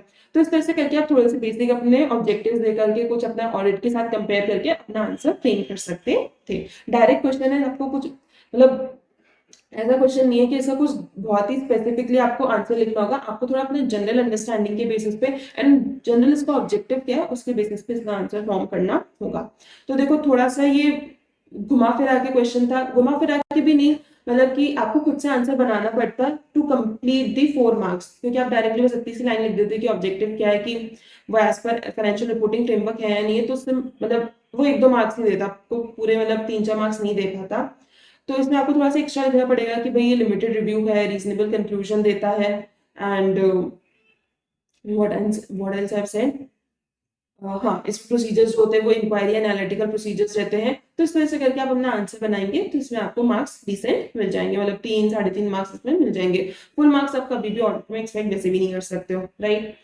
तो ये क्वेश्चन आप मेरे अकॉर्डिंग कह सकते हैं कि इट्स एन एवरेज क्वेश्चन, क्योंकि इसमें आपको अपने 4 मार्क्स को कंप्लीट करने के लिए आंसर बनाना पड़ता है। आप कहते हो मैम कि आप कभी कहते हो कि जो बस रेलेवेंट हो उतना ही लिखो, मार्क्स के पीछे अपने आंसर्स की लाइन में बढ़ाओ, बट यहाँ पे आप सिर्फ एक डेफिनेशन लिख देते तो उससे आपको मार्क्स नहीं मिल पाते पूरे, आपको उसका थोड़ा सा आगे पीछे का भी लिखना पड़ेगा to complete the whole answer. Next, Measures TZ and Associates are appointed as statutory branch auditor of Delhi branch of ABC. CAT is engagement partner for this assignment. He is verifying the advances and has obtained list of advances outstanding as on 31st March 25. On sampling basis, he selected one account of Mr. X who has borrowed 1 crore in form of housing loan. The account was operating positively till 23-24. Since April 24, the account was remaining overdue. On 1st October 24, Mr. X approached the branch and requested to increase repayment period and to reduce the rate of interest। यानी अब यहाँ पे क्या हो गया? Modification हो चुका है in the account. He was facing some financial crunch due to sudden medical emergency in the family. On 1st November, branch accepted proposal and increased the repayment period and reduced the rate of interest. The branch classified the account as standard asset as on 31st March। देखो अब यहाँ पे क्या हुआ है? Modification हुआ है because उसकी कुछ फैमिली इमरजेंसी आ चुकी है, लेकिन स्टिल इसको हमने कैसे क्लासिफाई किया है? As the standard asset. CAT instructed branch manager to classify account as substandard asset as on 31st March as there is a change in terms of payment. CAT started draft memorandum of changes for account of Mr. X to be submitted to branch. The rate of provision for secure portion of substandard asset as prescribed by board is 20%, whereas requirement as per IRAC norms is 15%. IRAC क्या है? Income recognition and asset classification. In this context, justify the classification instituted by CAT regarding the account of Mr. X. तो देखो ये बात हमारा बहुत clearly लिखी हुई है under the bank classification, asset classification, उसमें रीस्ट्रक्चर्ड एडवांसेस, यानी कि हमारे जो रीस्ट्रक्चर्ड एडवांसेस होते हैं, जैसे कि यहाँ पे था कि रीपेमेंट पीरियड बढ़ा दो, रेट ऑफ इंटरेस्ट को कम कर दो, तो ऐसे केस में ये हमारा कौन सा एडवांस है, रीस्ट्रक्चर्ड एडवांस है। एंड ऐसे एडवांसेस को हम एक कैटेगरी लोअर डाउन करते हैं, यानी अगर वो स्टैंडर्ड असेट होते हैं तो हम उसे सब स्टैंडर्ड असेट बना देते हैं। एंड जो ऑलरेडी हमारे सब स्टैंडर्ड असेट होते हैं उनकी कैटेगरी में कोई भी चेंज नहीं आता, बिकॉज वो तो पहले ही खराब उसमें थे और उनको क्या खराब करेंगे, लेकिन जो स्टैंडर्ड थे उन्हें हमें सब स्टैंडर्ड में शिफ्ट करना पड़ता है। एंड यहाँ पे उन्होंने नहीं किया था, तो यहाँ पे जो CAT यानी हमारा जो ऑडिटर बोल रहा था वो बिल्कुल सही है, उन्हें उसे सब स्टैंडर्ड में क्लासिफाई करना पड़ेगा। Guide CAT in deciding the rate to be applied for secured portion of substandard asset while finalizing the memorandum of changes. तो अब इसमें पूछा जा रहा है कि रेट क्या रहेगी प्रोविजन की। तो देखो प्रोविजन की रेट कौन बताता है, आरबीआई बताती है। आरबीआई क्या लेके आती है, आईरेक नॉर्म्स लेके आती है, यानी income recognition and asset classification norms, यानी कि उनके अकॉर्डिंग यहाँ पे क्या रेट होनी चाहिए, प्रोविजन की 15% होनी चाहिए। बोर्ड क्या बोल रहा है उसका हमें मतलब नहीं है, बैंक का कोई भी बोर्ड कुछ भी आके बोले उससे मतलब नहीं होता, जो आरबीआई बोलता है वही करना होता है। आरबीआई ने क्या बोला 15% का रहेगा, तो 15% की रेट ही हमें लगानी होगी इन टर्म्स ऑफ प्रोविजनिंग। तो ये दोनों आंसर्स अपने क्वेश्चन के बने, राइट। आगे चलते हैं। Next question, Measures ST and Company Chartered Accountants are appointed as auditors of High-Tech Limited, engaged in providing diverse range of services. The auditors have to use online means to conduct audit. Hence, ST and Company decided to go for remote audit technology. अब ये किससे हमारा question related हो रहा है, हमारे digital auditing से related. To obtain audit evidence and perform documentation review with the participation of management. The audit team got first-hand evidence directly from IT system, as direct access had been provided to them. Mr. ST and Company have been developing tailored strategies to ensure that remote audit meet the requirements and deliver results equivalent to traditional on-site audits. They are concerned with confidentiality, security and data protection aspects while conducting the remote audit. Guide them. तो देखो अब ये हमारा किससे related है, हमारा digital auditing से related है। 5 मार्क्स का क्वेश्चन आना ही होता है। हाँ, तो मैं क्या कह रही थी कि देखो इसमें डिजिटल ऑडिटिंग से हमारा 5 मार्क्स का क्वेश्चन फॉर शॉर्ट आना ही आना होता है। तो वही देखो क्वेश्चन आया है फ्रॉम द रिमोट ऑडिट, तो अब इसका आंसर करना है। अब देखो मैं इस पर्टिकुलर चैप्टर के लिए तो यही बोलती हूँ कि जो बैक क्वेश्चन दे रखे हैं उसी में से कर लो, उसमें से क्वेश्चन आए बढ़िया कर देना, नहीं आए तो छोड़ने के अलावा और आपके पास ऑप्शन नहीं है। तो देखो ये जो पर्टिकुलर क्वेश्चन आया है ये डायरेक्टली हमारा बैक क्वेश्चन में से उठ के नहीं आया, ये कहीं ना कहीं बीच आने वाले कंटेंट में से उठ के आया है। तो हो सकता है कि जनरली बच्चों ने इसको अपने ऑप्शन में निकालने का ट्राई किया हो। मैं आपके कन्वीनियंस के लिए आंसर मैंने अटैच कर दिया है। This is the answer of this particular question, आप रीड कर सकते हो। इसको मैं ज्यादा समझाने में नहीं जाऊंगी बिकॉज समझ में कम ही आता है, मतलब एज एन चार्टर्ड अकाउंटेंट है हम यार टेक्नोलॉजी को इतना इन डेप्थ नहीं समझ सकते कि भाई क्या लिखा हुआ है, कैसे डेटा सिक्योरिटी होगी। एंड बच्चे इसको लर्न भी नहीं करते, जो हम भी बताते हैं बच्चों को, बाकी टीचर्स भी बताते हैं, वो यही है कि डिजिटल ऑडिटिंग के तो जो बैक क्वेश्चन है उनको कर लो, इससे ज्यादा समझ में ना आएगा, ना आप कर पाओगे, ना याद हो पाएगा। जब हम वो करते थे अपने EIS वही बहुत था इंटर में, तो अब इस पे दोबारा फोकस करने की जरूरत नहीं है। 5 मार्क्स का क्वेश्चन नहीं है, हो सके तो आप इसको निकाल सकते हो अपने ऑप्शन में। अगर आपको कोई दूसरा क्वेश्चन है जो ज्यादा डिफिकल्ट है तो ठीक है, आप इस क्वेश्चन को छोड़ने के अलावा या फिर जितना आपको समझ में आता है, जितना आपकी जनरल अंडरस्टैंडिंग है उसके बेसिस पे आप सॉल्व कर सकते हो। तो अभी के लिए मैंने क्या आंसर आपका बनता है वो मैंने यहाँ अटैच कर दिया है, आपके कन्वीनियंस के लिए आप एक बार रीड कर सकते हैं कि क्या इसका प्रोबेबल आंसर अपना बनेगा।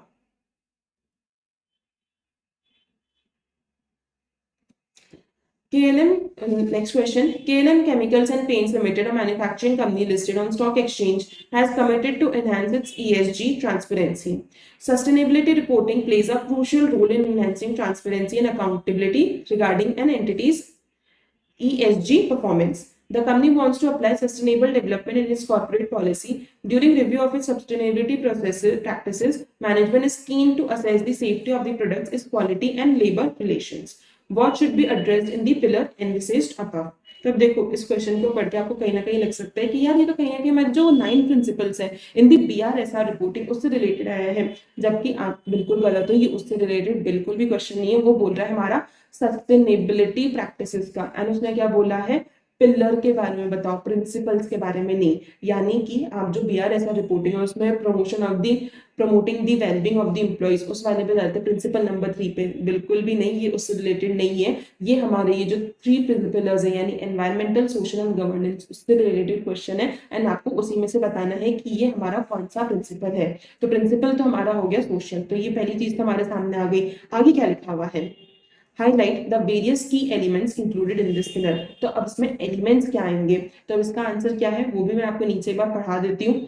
ये जनरली अब पहला क्वेश्चन मुझे लगा है कि जो मैं बोलूंगी कि बहुत ही अच्छा क्वेश्चन है and corner of the books को भी कवर किया है। जनरली बच्चे इतना इन डिटेल में जाकर के कि भाई हम हर पेज को पढ़ दें, एक एक जो छोटे छोटे बॉक्सेस बने हुए हैं उनको भी हम पढ़ें, थोड़ा सा डिफिकल्ट रहता है। लेकिन आईसीएआर अब पूछ रहा है उनमें से भी क्वेश्चंस, मैं दिखाती हूँ ये कहाँ से अपना क्वेश्चन बन के आया है। अब पिलर्स की बात करें तो ये हमारे एनवायरनमेंट के हो गए, सोशल के हो गए, गवर्नेंस के हो गए। अब इसके क्या क्या एलिमेंट्स गिवन है, ह्यूमन कैपिटल। ह्यूमन कैपिटल में क्या आ गया, लेबर को मैनेज करना, उनकी हेल्थ एंड सेफ्टी देखना, ह्यूमन कैपिटल का डेवलपमेंट करना यानी जो उनके वर्कर्स एम्प्लॉयज उनका डेवलपमेंट करना, प्रोफेशनल डेवलपमेंट करना, सप्लाई चेन लेबर स्टैंडर्ड्स, फिर प्रोडक्ट लाइबिलिटी आ गया, प्रोडक्ट की सेफ्टी को देखना, उनमें जो केमिकल्स हो रहे हैं क्या वो सेफ है या नहीं है वो चेक करना, financial product safety, privacy and data security, मतलब अगर आपको ये ना सर्विसेज दे रहे हो, सॉफ्टवेयर सर्विसेज है, तो आपके पास जो डेटा है क्या वो सिक्योरली रखा हुआ है या नहीं रखा हुआ है उसे चेक करना। Stakeholders opposition, controversial sourcing, मतलब आपके जो भी स्टेक होल्डर्स हैं उनका हमने प्रॉपरली ध्यान रख रहे हैं नहीं रख रहे हैं।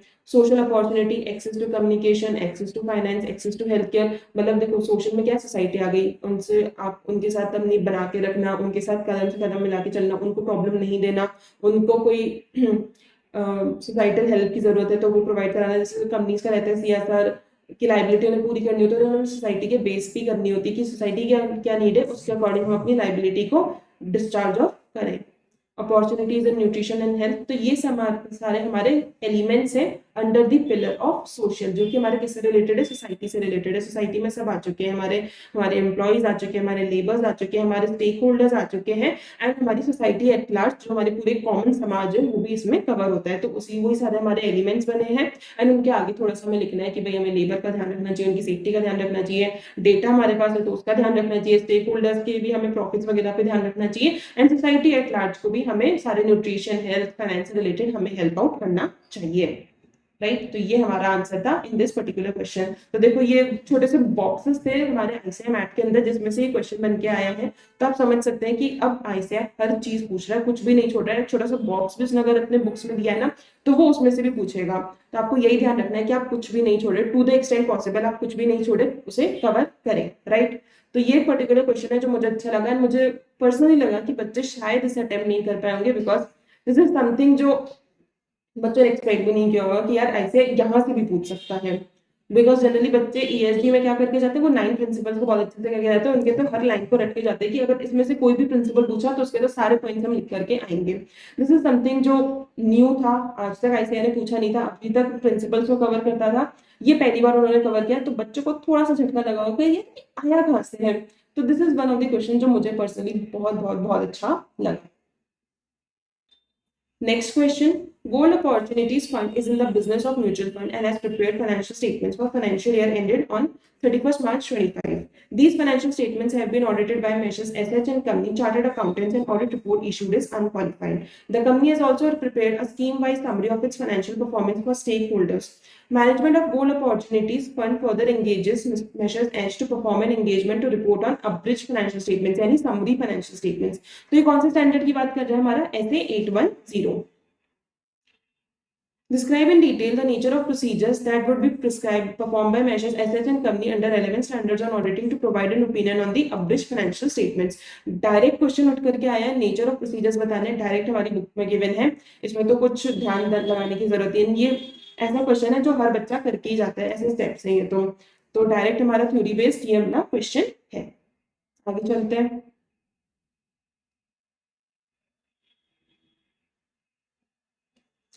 Next question. ABC Limited is in the business of manufacturing of iron ore and steel bars since last decade. Company is having its registered office in Mumbai and factory in Bhiwandi.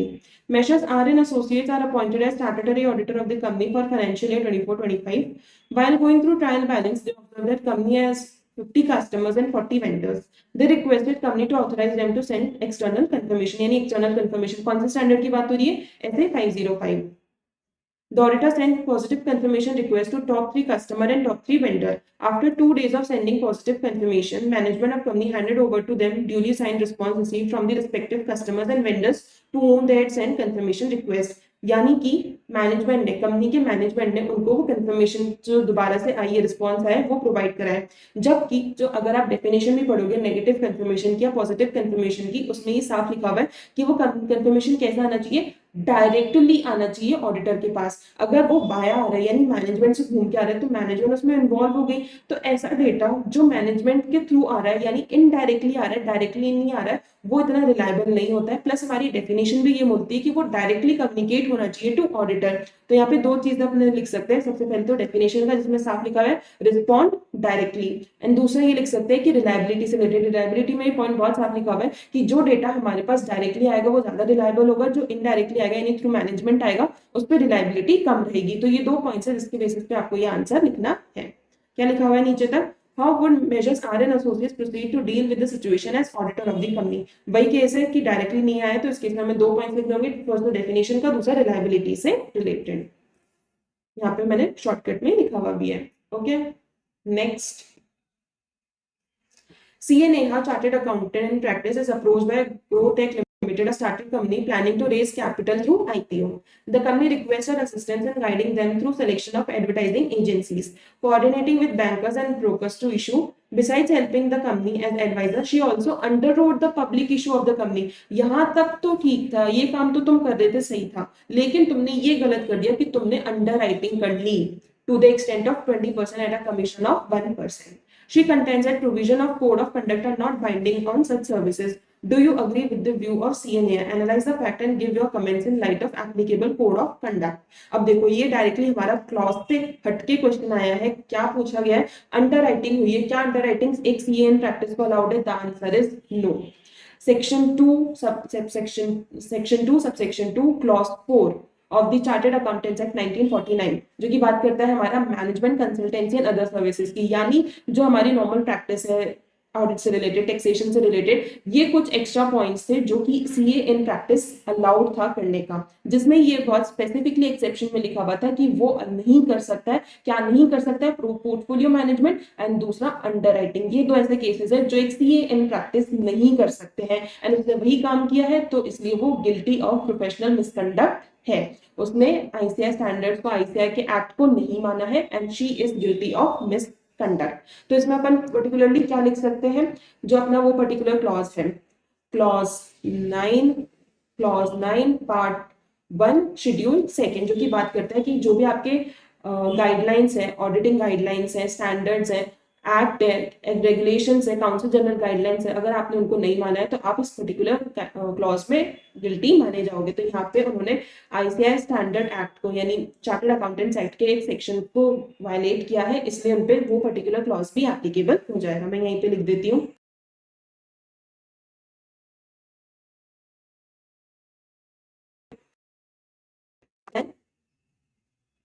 तो ये generally direct question है, बच्चे generally इसे तो cover करके जाते ही है management consultancy and other services के, क्योंकि इसमें से तो रिपीटेटिवली क्वेश्चन है, दे 5 अटेम्प्ट से क्वेश्चन बन के आता है. तो ये समथिंग ऐसा है जो बच्चे करके जाते हैं. तो ये मेरे लिए एक इजी क्वेश्चन है, डायरेक्ट क्वेश्चन है, ज्यादा घुमा फिरा के भी नहीं पूछा, बहुत डायरेक्टली लिख दिया कि अंडरराइटिंग हुई है. तो ये एक इजी क्वेश्चन था मेरे according. Next, CAQ is engagement partner for statutory auditor of Lal Limited. While conducting audit, has identified some deficiencies in internal controls. On further verification of internal control, he has some indication that significant transaction in which man is interested are not being appropriately scrutinized by TCWG, and also in few cases observed as susceptible to loss of asset. He determines on the audit work performed that identified deficiencies constitute significant deficiencies. How and to whom CAQ shall get identified significant deficiencies in internal control, which matter shall be included by CAQ in such application. यानी कि किस related बात हो रही है हमारी deficiencies की, and ये हमने किस में पढ़ा है? हमारे ऐसे 265 में. तो लास्ट में क्वेश्चन क्या पूछा गया? and to whom you shall communicate, identify significant deficiencies and which matter shall be included in the communication. तो ये हमारा एक डायरेक्ट क्वेश्चन है, आई के एसएम में गिवन क्वेश्चन है जो कि डायरेक्टली हमें यहाँ पे गिवन है। यहाँ पे मैंने आपके रेलेवेंस के लिए यहाँ पे अटैच भी कर रखा है रेलेवेंट क्वेश्चन। ये हमारा स्टडी मटेरियल में, आप स्टडी मटेरियल में जाके देखोगे आपको सेम क्वेश्चन मिल जाएगा एंड ये उसका आंसर है जो कि हमारे पर्टिकुलर इस क्वेश्चन का भी आंसर बनता है। ठीक है, आगे देखते हैं। VPN Limited is listed company that prepares quarterly financial statements in accordance with Ind AS. The company has appointed Jack and Company Chartered Accountant as statutory auditor during Q2 of financial year. Jack and Company undertake review of VPN Limited interim financial information in accordance with SRE 2410. Auditor plans to obtain written representation from management. The management has merely stated that IFI is prepared and presented in accordance with applicable FRF. As an engagement team member, you are required to specify areas that these written representation should cover for the review of interim financial information। यानी फिर से ऐसा SRE 2410 से हमारा question उठ करके आया and last की लाइन को आप देखिए क्या पूछा है, specify areas that written representation should cover for the review of interim financial information। Direct question है, डायरेक्ट थ्योरी बेस्ड क्वेश्चन है। आप पूरा इस क्वेश्चन को नहीं भी पढ़ते, आप ये डायरेक्टली लास्ट के 2 लाइन को पढ़ते तो भी आप समझ जाते कि क्वेश्चन क्या पूछना जा रहा है, areas for the written representation to be covered, right. तो ये हमारा एक डायरेक्ट थ्योरी बेस्ड क्वेश्चन है, आपको आईसीआई के स्टडी मटेरियल में मिल जाएगा, आपको बैक क्वेश्चन में भी मिल जाएगा, इसके प्रीवियस में भी क्वेश्चन आ चुके हैं। तो ये हमारा बिल्कुल एक डायरेक्ट थ्योरी बेस्ड क्वेश्चन था, इजी क्वेश्चन। मैंने आपके यहाँ रेलेवेंस के लिए अटैच भी कर रखा है।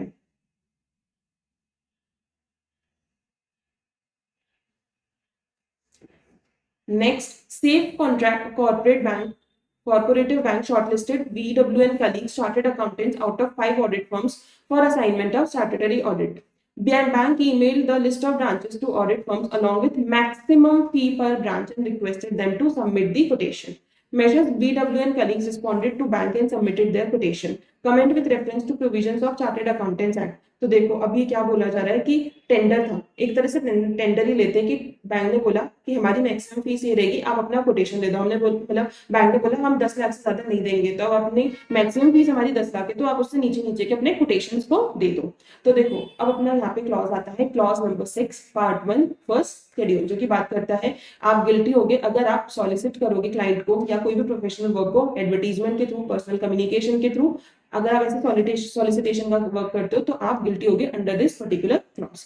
उसमें 2 बातें और लिखी हुई थी, अगर आप किसी अपने फ्रेंड सीए से लोगे, कलीग सीए से लोगे, उसमें कोई प्रॉब्लम नहीं है, उसमें हम कोई भी आपको गिल्टी नहीं मानेंगे। दूसरा आता है रिस्पॉन्डिंग टू टेंडर, आप टेंडर पर रिस्पॉन्ड कर सकते हो, लेकिन वो काम ऐसा होना चाहिए कि वो सिर्फ एक सीए के लिए नहीं हो। अगर ऐसा टेंडर है तो आप बिल्कुल उसमें अप्लाई कर सकते हो, लेकिन अगर ऐसा कोई भी काम है जो सिर्फ एक सीए ही कर सकता है, जो कि यहाँ पे था ऑडिट का काम सिर्फ एक सीए कर सकता है, अगर ऐसा टेंडर है तो उस केस में आप उसमें अप्लाई नहीं कर सकते हो, टेंडर को नहीं भर सकते हो। लेकिन उसमें भी एक एक्सेप्शन था, अगर उस टेंडर में ये लिखा हुआ है मिनिमम फीस, यानी कि अगर उस टेंडर में मिनिमम फीस ऑलरेडी कोट है तो ऐसे केस में आप उस पर्टिकुलर टेंडर को भी भर सकते हो। लेकिन यहाँ पे हमारा स्पेसिफिक टेंडर था, ऑडिट का टेंडर था, यानी सिर्फ एक सीए कर सकता था एंड उसमें हमारी मिनिमम फीस कोट नहीं थी, मैक्सिमम फीस कोट थी। यानी कि अब यहाँ पे गलती हो चुकी है, अगर ये मिनिमम फीस होता तो ये बिल्कुल ठीक होता, यहाँ पे मैक्सिमम फीस है तो इसलिए वो यहाँ पे सीए हमारा गिल्टी ऑफ प्रोफेशनल मिसकंडक्ट हो जाएगा, बिकॉज वो ऐसे टेंडर को भर ही नहीं सकता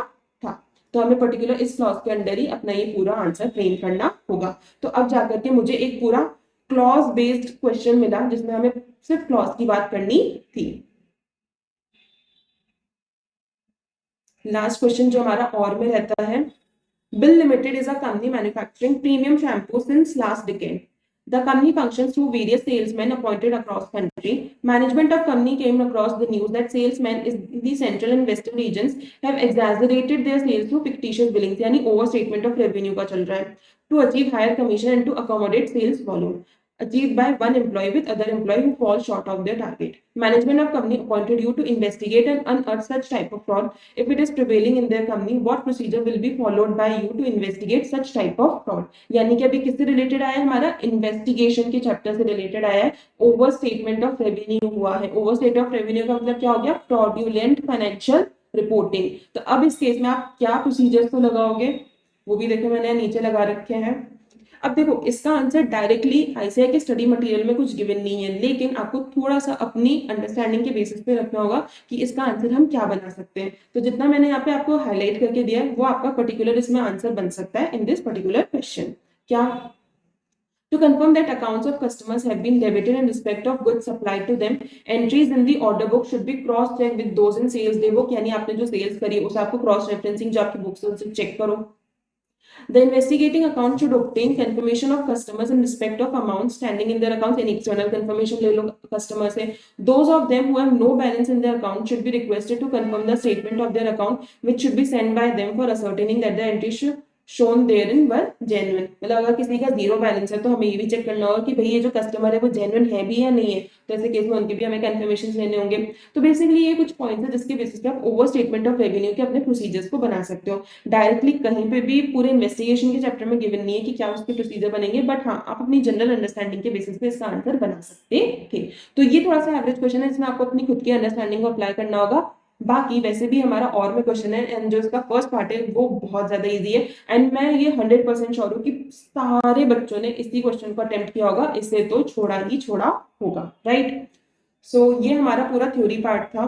थ्योरी पार्ट को देखने के बाद मैं ये कह सकती हूँ कि एवरेज टू अबव एवरेज के बीच का हमारा ये क्वेश्चन पेपर था, बिकॉज कुछ क्वेश्चन थे जो कॉर्नर ऑफ द बुक से भी आए थे, कुछ ऐसे थे जो काफी रिपीटेड क्वेश्चन थे, डायरेक्टली हमारे थ्योरी बेस्ड क्वेश्चन थे। तो जो हमारे कॉर्नर ऑफ द बुक्स के थे वो मुझे 2 या 3 ही क्वेश्चन ऐसे लगे जो कि हाँ बच्चे के एकदम से दिमाग पे बहुत ज्यादा प्रेशर कर रहे हैं कि यार इसका आंसर क्या होगा, कहाँ से ये क्वेश्चन आए हैं उठ के।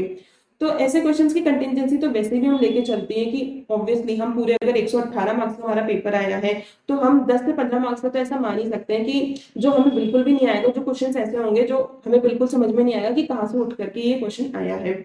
तो उतनी तो कंटिजेंसी चलती है, एंड वैसे भी आपको 100 मार्क्स से अटेम्प्ट करना होता है, आता आपके पास 118 मार्क्स का है। तो अगर 10-15 मार्क्स का पेपर इस तरह का भी आ गया जो आपको समझ में नहीं आ रहा है तो वो आप अपने ऑप्शन में निकाल सकते हैं, राइट। सो मेरे अकॉर्डिंग मैनेजेबल पेपर था, बहुत ज्यादा ऐसा मतलब डिफिकल्ट नहीं कह सकते हैं इस पेपर को, बट हाँ अगर आपने इन डिटेल जाकर के छोटे छोटे पॉइंट्स को भी नहीं पढ़ा होगा तो ऐसे बच्चों को प्रॉब्लम इस पेपर में जरूर आई होगी, बिकॉज आईसीआई ने कंटेंट बहुत अच्छा कवर किया है इस पर्टिकुलर पेपर में। हर चैप्टर को कवर करने की कोशिश करिए, हर छोटे से छोटे कंटेंट को कवर करने की कोशिश करिए है।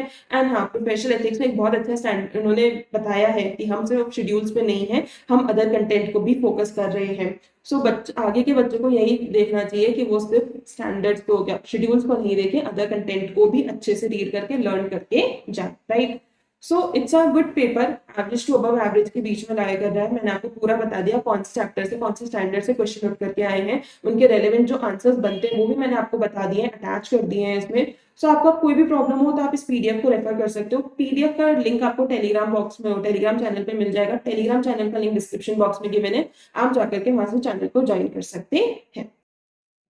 सो ये हमारा पूरा थ्योरेटिकल पार्ट था जो अभी तक अपन ने कवर किया है। एमसीक्यू भी मैंने जो भी आंसर्स हैं वो मैंने इस पीडीएफ में मार्क कर दिए हैं, आप एक बार खुद से गो थ्रू कर सकते हो। बट अगर आपको कहीं भी प्रॉब्लम आती है आप मुझे इसी वीडियो के कमेंट में बता सकते हो, नेक्स्ट वीडियो में आपको एमसीक्यू के भी सॉल्यूशंस इन डिटेल समझा दूंगी, राइट। सो अभी के लिए मैं वीडियो को यहीं पे स्टॉप कर रही हूँ, इसमें मैंने पूरा जितना भी अपना थ्योरी कंटेंट था वो पूरा कवर हो चुका है, राइट। सो आप इस कंटेंट को देख लीजिए अगर सिर्फ आपके पेपर्स कंप्लीट हो चुके हैं तो। प्लीज मैं आपको दोबारा से कह रही हूँ पेपर्स अगर अभी चल रहे हैं इस वीडियो को बिल्कुल भी मत देखना, ये आपके लिए बिल्कुल नहीं है। जिस दिन आपका लास्ट पेपर हो आईबीएस का उसके बाद आप आके देख सकते हो, मैं तो कहूंगी उस दिन भी मत देखो, उस दिन आपको एंजॉय करना चाहिए। इतने महीनों से आप पढ़ाई कर रहे हो तो उस दिन भी आपको ये सब देखना नहीं बनता है, राइट। आप 2-3 दिन बाद आराम से इस वीडियो को देख सकते हो, एनालाइज कर सकते हो कि हमारी कहाँ गलती है, हमने कहाँ पे मिस्टेक करी है, एंड उसे समझ सकते हो। एंड अगर जिन बच्चों का नेक्स्ट अटेम्प्ट आने वाला है यानी कि Jan 26 है वो इस वीडियो को जरूर रेफर कर सकते हैं। समझना उनके लिए बहुत ज्यादा जरूरी है कि अब आईसीआई का क्या ट्रेंड चल रहा है, जो पुराना ट्रेंड था वो खत्म हो चुका है। एबीसी कैटेगरी किसी भी टीचर की प्लीज प्लीज मत फॉलो कीजिएगा, मैं किसी एक स्पेसिफिक टीचर को होकर नहीं बोल रही हूँ, मैं ये सबके लिए ही बोल रही हूँ कि देखो टीचर्स किसके बेसिस से बनाते हैं, जो पुराना आईसीआई का ट्रेंड होता है, राइट। एंड आईसीआई ट्रेंड खुद ही अपना बदल रहा है, कुछ भी टॉपिक को पूछ रहा है, कॉर्नर ऑफ द बुक्स को पूछ रहा है, छोटा सा कोई बॉक्स दे रखा है उन्होंने अपने स्टडी मटेरियल का उसको भी पूछ रहा है। तो जो टीचर्स अपना एबीसी कैटेगरी बना के देते हैं वो पास्ट टेंस के बेसिस पे देते हैं, पास्ट टेंस पूरा चेंज हो रहा है, तो आपको अब उसे छोड़ना होगा। हर कंटेंट को पढ़ो, जो भी छोटी से छोटी लाइन लिखी है उसे पढ़ो। हाँ, हो सकता है कि फर्स्ट रिवीजन में आप सब कुछ देख लो, सेकंड में नहीं देख पाओ, कोई बात नहीं, एक बार पढ़ लिया कुछ तो दिमाग में रहेगा। उसके बाद आप अपनी सिलेक्टिव स्टडीज को कर सकते हो, कुछ इजी कंटेंट है, कुछ हार्ड कंटेंट है, उसके बेसिस पे आप खुद अपनी क्रोनोलॉजी बना सकते हो कि मुझे कौन से कंटेंट पे ज्यादा फोकस करना है, किस पे कम करना है। लेकिन छोड़ना कुछ भी नहीं है, क्योंकि गाइस अब छोड़ 4 से 5 मार्क्स से क्वेश्चन आता है, अगर कुछ ऐसा पूछ लिया जो कि एक कॉर्नर ऑफ द बुक का था, तो आपको बहुत दुख होगा कि यार हमारे सामने थे वो कंटेंट, हम एक बार पढ़ लेते, देख लेते, तो आज कुछ हम रेलिवेंट लिख पाते। तो वो तरह का कोई गिल्ट नहीं होना चाहिए। एंड वो बस इस एनालिसिस को आप समझोगे, अपने अकॉर्डिंग अपनी प्रिपरेशन में इसे इनबिल्ट करने की कोशिश करोगे कि यस, अब से हम हर एक लाइन को पढ़ेंगे, भले इसे एक बार ही पढ़ पाए, नेक्स्ट रिवीजन में नहीं पढ़ पाए, लेकिन एक बार तो अपनी आंखों के नीचे से निकाल के ही रहेंगे, राइट। सो आई होप ये एनालिसिस आपको बहुत ज्यादा हेल्प करेगा in your further upcoming attempts. And हाँ, जिनका यही अटेम्प्ट था उन्हें ये समझ आएगा कि हाँ कहाँ वो सही है, कहाँ गलत है। बट अभी आपके एग्जाम है, बिल्कुल भी मत देखना, एग्जाम्स खत्म हो चुके हैं, आपकी मर्जी, आप देख सकते हैं। मेरे अकॉर्डिंग तो अभी भी आपको नहीं देखना चाहिए, थोड़ा सा रेस्ट करना चाहिए, एंजॉय करना चाहिए। बाकी स्टिल आप लोग को लगता है एक घर में एनालिसिस चाहिए, आप सामने वीडियो है, आप जरूर इसे रेफर कर सकते हैं। ये पीडीएफ आपको टेलीग्राम चैनल से मिल जाएगी, इसमें आपको एमसीक्यूज के भी सोल्यूशंस हैं, डिस्क्रिप्टिव के भी सोल्यूशंस हैं, दोनों के सोल्यूशंस हैं, टेलीग्राम चैनल से मिल जाएगा, लिंक आपको डिस्क्रिप्शन बॉक्स में गिवन है। एंड इसके अलावा आपको लगता है कि एमसीक्यू का भी एक बार मुझे डिस्कशन, हमें आपको इन डिटेल एक्सप्लेनेशन चाहिए, तो आप मुझे कमेंट में जरूर बता दीजिएगा, मैं आपको नेक्स्ट वीडियो उसी का ही ला दूंगी, राइट।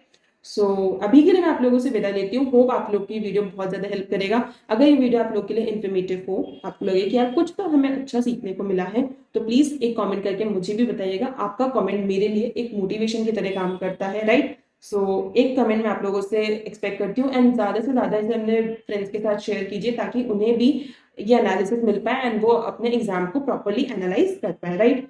एंड चैनल पे नए हो तो चैनल को सब्सक्राइब करना बिल्कुल भी मत भूलिएगा गाइज। आपने ये वीडियो यहाँ तक देखी तो मेरे लिए एक सब्सक्राइब तो बनता ही बनता है, राइट। सो मैं आप लोगों से विदा लेती हूँ, जल्दी मिलूंगी with some new video. And अगर आप एमसीक्यू का बोलेंगे तो नेक्स्ट वीडियो हमारा एमसीक्यू का ही आएगा। So till then stay tune and अपनी पढ़ाई को इसी तरह से अच्छे से करते रहिए। एंड अगर आप फ्री हो चुके तो एकदम मस्ती मजाक कीजिए, एंड जिनके अपकमिंग अटेम्प्ट है वो अपनी पढ़ाई को बहुत बहुत बहुत अच्छे से करते रहिए। एंड मैं जल्दी मिलूंगी आप लोगों से with some new videos. Till then stay tune. Hey, this is C N Gupta signing of.